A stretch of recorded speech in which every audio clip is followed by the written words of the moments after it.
প্যারিসের একটি ছোট ঘর থেকে শুরু বাংলাদেশের রাজনীতিতে ঢেউ। কেন একজন চিকিৎসক লেখককে 2018 সালে আত্মগোপনে যেতে হলো? কেন শেষে দেশ ছাড়তে হলো? আজ আমরা শুরু করছি পিনাকি ভট্টাচার্যের জীবন গল্প। এই এপিসোডে থাকছে শিকড়, শৈশব, পড়াশোনা আর নির্বাসনের পথে মোড় ঘোরা। পিনাকি ভট্টাচার্য বাংলাদেশী লেখক, সোশ্যাল অ্যাক্টিভিস্ট এবং প্রশিক্ষিত চিকিৎসক। বর্তমানে তিনি ফ্রান্সে বসবাস করেন এবং অনলাইনে নিয়মিত মতামত প্রকাশ করেন। ব্যক্তিগত ওয়েবসাইট ও দীর্ঘদিনের অনলাইন উপস্থিতি তাকে একদিকে ব্যাপক অনুসারী দিয়েছে, অন্যদিকে জুটিয়েছে সমালোচনা ও আইনি চ্যালেঞ্জও। আমরা পুরো গল্পের নিরপেক্ষ ভাষা ও যাচাইকৃত তথ্যের ভিত্তিতেই থাকছি। শৈশব কেটেছে উত্তরবঙ্গে। বগুড়ার সঙ্গে তার শিকড়ের যোগসূত্র উল্লেখ করা হয়।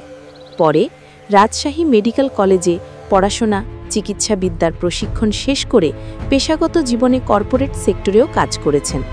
কিন্তু তাকে বৃহত্তর জনপরিসরে পরিচিত করে তুলেছে নাগরিক রাজনৈতিক বিষয়ে ধারাবাহিক লেখালেখি, ভিডিও আর লাইভ আলোচনায় অংশগ্রহণ।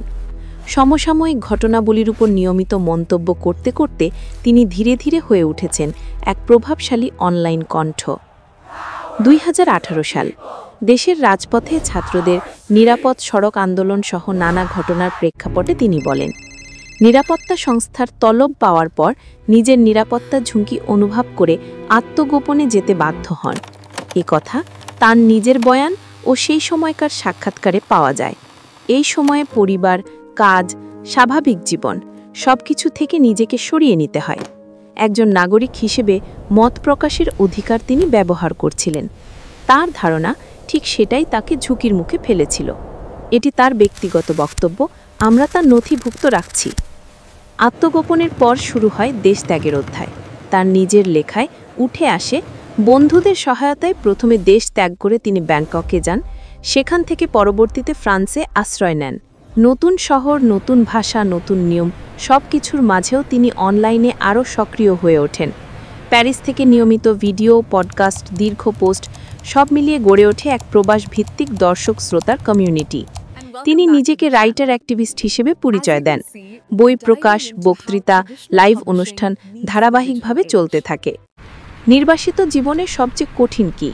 পরিবার থেকে দূরত্ব, অনিশ্চয়তা, আইনি কাগজপত্রের জটিলতা, ভাষা সংস্কৃতির বাধা সব মিলিয়ে এক কঠিন বাস্তব। তবু তার বক্তব্য আর কন্টেন্টের ধারাবাহিকতা ভাঙেনি, বরং তিনি আরও নিয়মিত, আরও সংগঠিতভাবে কথা বলতে শুরু করেন। এই সময়েই তার অনুসারীও বাড়ে, প্রভাব বিস্তৃত হয়, যা পরের অধ্যায়গুলোর পটভূমি তৈরি করে। আজকের এপিসোড এখানেই শেষ করছি একটি প্রশ্ন রেখে। একজন প্রবাসী কণ্ঠ যখন অনলাইনে দ্রুত প্রভাবশালী হয়ে ওঠে, তখন রাষ্ট্র, সমাজ ও আইনের সঙ্গে সেই কণ্ঠের সম্পর্ক কিভাবে বদলে যায়? পরের এপিসোডে থাকছে আইনি লড়াই, ইন্ডিয়া আউট ক্যাম্পেইন, সমর্থক সমালোচকের বিতর্ক, ব্যক্তিজীবনের টানাপোড়েন আর আমাদের শেখা টেকঅ্যাওয়ে। সঙ্গে থাকুন।